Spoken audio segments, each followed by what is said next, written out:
Today we're talking about clickbaiting headlines, Twitter moments, and what makes a good leadership personality, and should I change my personality to become a better leader? I'm covering a lot of Gary Vee's questions because honestly he gets a lot of questions and I know a lot of them aren't being answered, so here's how I can provide some value to you. Let's get into the show.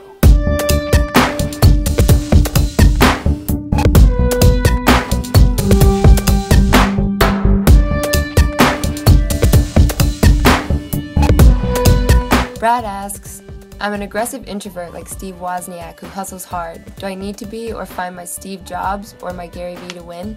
There are those people who are the face of the company and they might be a little bit more outgoing and eccentric at times, and people are drawn to that. But the reality is they don't become that person, and that they don't build the company doesn't thrive on only them. You know, there's a lot of people behind the scenes who are really building the company from the ground up. You know, they're really building, they're the ones that are in the day-to-day operations that are getting things done. So what I would say is, instead of trying to alter who you are as an individual by memorizing Steve Jobs quotes or whatever else, I would focus on what makes you unique, what makes people attracted to you, and one of the best ways to do that is ask yourself, when people talk to me, what is something that they leave that's valuable to them? What is something that they take away that's valuable to them?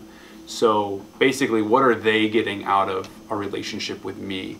And center in on that, and that can be something that can really benefit you. And I mean, you may find that there's someone who can articulate that better than you can, and maybe they become your salesperson, but I wouldn't go about changing who you are, because you are who you are for a reason, and that's what makes you so unique and honestly so attractive to other people. Jeffrey asks, Twitter moments debuted during the AL wildcard game last night. Thoughts on it and its potential? I love Twitter moments. I think it's an awesome use of news and data. I found myself scrolling through moments a lot recently. It's similar to kind of, if you're on Snapchat, you get the Snapchat stories or things from around of basically where Snapchat has grouped similar snaps together.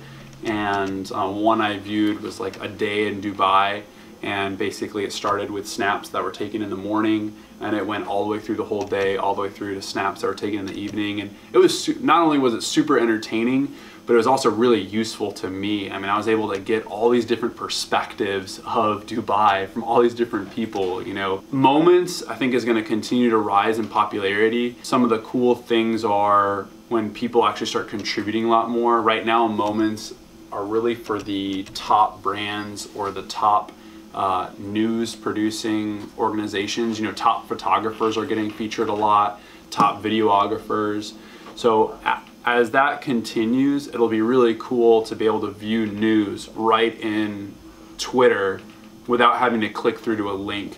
You know, you'll be able to see, let's go with New Year's for an example. When the ball drops, you're not gonna have to view a news story on that. You're gonna be able to go to Twitter moments and see all of these videos and all of these Vine videos that people are taking in Times Square from different angles and different perspectives, and you're gonna be able to access that and see it basically in less than a minute. You can see all these different perspectives, which is really, really cool. So I think Twitter moments is huge. Twitter needs some new things to make it lively. It's kind of losing its grip on interaction and touch with other people, and this is one thing it can do to combat that.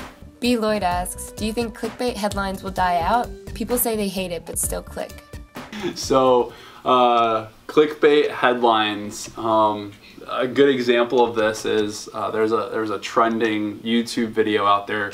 I think it's the clickbait headline is GoPro falls into rattlesnake pit or something like that. And the reality is the GoPro did not fall into it. The GoPro was on a hockey stick, and the guy lowered the GoPro in it very much on purpose. It caught my attention. I of course clicked on it and watched the video. It was freaky, by the way. I definitely suggest checking it out. But you know, it all goes into like that crying wolf mentality. If it depends on how far you take clickbaiting. I could argue that top 10 posts, you know, top 10 blank, top 10 reasons your top 10 reasons to get fired from your job, or top 10 reasons you could get hired. All of those are very clickbaity, but they're valuable. And so people will probably never stop clicking on those kind of things. If you cry wolf, like Twitter shuts down, fires all of its employees, that'll get a lot of clicks, but people are going to realize very quickly that that was a bogus article. And so there's a good chance they're not going to trust future articles you put out. So I think you just have to use your own discernment.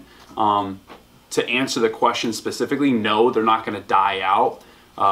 It's like the same thing of saying, like, is the news and like our bad stories or like horrific stories that are very attention grabbing ever going to die out on news channels? No, because that's what drives viewers.